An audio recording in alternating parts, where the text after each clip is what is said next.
রমজানে 27-এর রাতে আল্লাহর 5টি নাম পড়ে দোয়া করলে আল্লাহ তাআলা সাথে সাথে কবুল করে নেবেন। মনে রাখবেন এই রাতটা হচ্ছে বেজর রাত এবং নবীজি সাল্লাল্লাহু আলাইহি সাল্লাম শেষ দশকের বেজর রাতগুলোতে লাইলাতুল কদর তালাশ করতে বলেছেন। সুতরাং এই 27-এর রাতে আপনি যদি আল্লাহর 5টি নাম পড়ে দোয়া করেন সাথে সাথে আল্লাহ তাআলা আপনার দোয়া কবুল করবেন।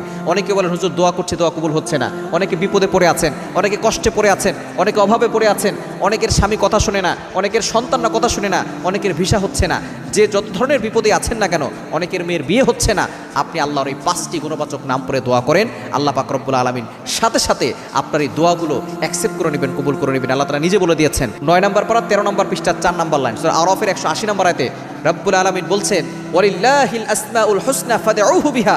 আল্লাহর এই গুণবাচক নাম পড়ে কোনো ব্যক্তি যদি দোয়া করে আল্লাহ তাআলা সাথে সাথে সেই দোয়াটা কবুল করে নেন। সুতরাং আল্লাহর গুণবাচক 5টি নামের কথা বলবো। 1 নাম্বার হচ্ছে ইয়া আল্লাহু, 1 নাম্বার হচ্ছে কি ইয়া আল্লাহু, এবং 2 নাম্বার হচ্ছে ইয়া রহমানু, 3 নাম্বার হচ্ছে ইয়া রহিমু।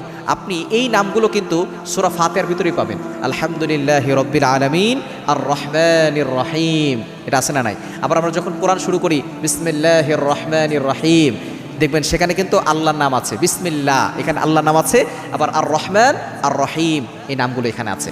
এখানে 3টা নাম, একটা হচ্ছে ইয়া আল্লাহু, ইয়া রহমানু, ইয়া রহিমু। আরও 2টা নাম হচ্ছে আপনি সূরা বাকারা 255 নম্বর আয়াতে পাবেন, অর্থাৎ আয়াতুল কুরসির ভিতরে ইয়া হাইয়ু ইয়া কাইয়ুম, আল্লাহু লা ইলাহা ইল্লা হুয়াল হাইয়ুল কাইয়ুম। এই আল হাইয়ুল কাইয়ুম এই 2টা নাম হচ্ছে ইসমে আজম।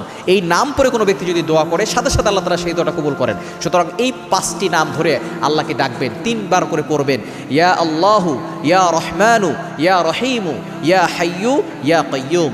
এই 5টি নাম একসাথে 3 বার করে পড়বেন ইয়া আল্লাহু, ইয়া রহমানু, ইয়া রহিমু, ইয়া হাইয়ু ইয়া কাইয়ুম। এভাবে 3 বার করে পড়ে আল্লাহর কাছে দোয়া করবেন। অভাবে পড়ে আছেন, বিপদে পড়ে আছেন, কষ্টে আছেন, সকল ধরনের বিপদ আপদ থেকে আল্লাহ তাআলা আপনাকে হেফাজত করবেন। আল্লাহ পাক রব্বুল আলামিন বালা মুসিবত থেকে হেফাজত করবেন। এজন্য অবশ্যই এই 5টি নাম ধরে দোয়া করলে দেখবেন আল্লাহ তাআলা সাথে সাথে আপনার দোয়াগুলো কবুল করে নেবেন।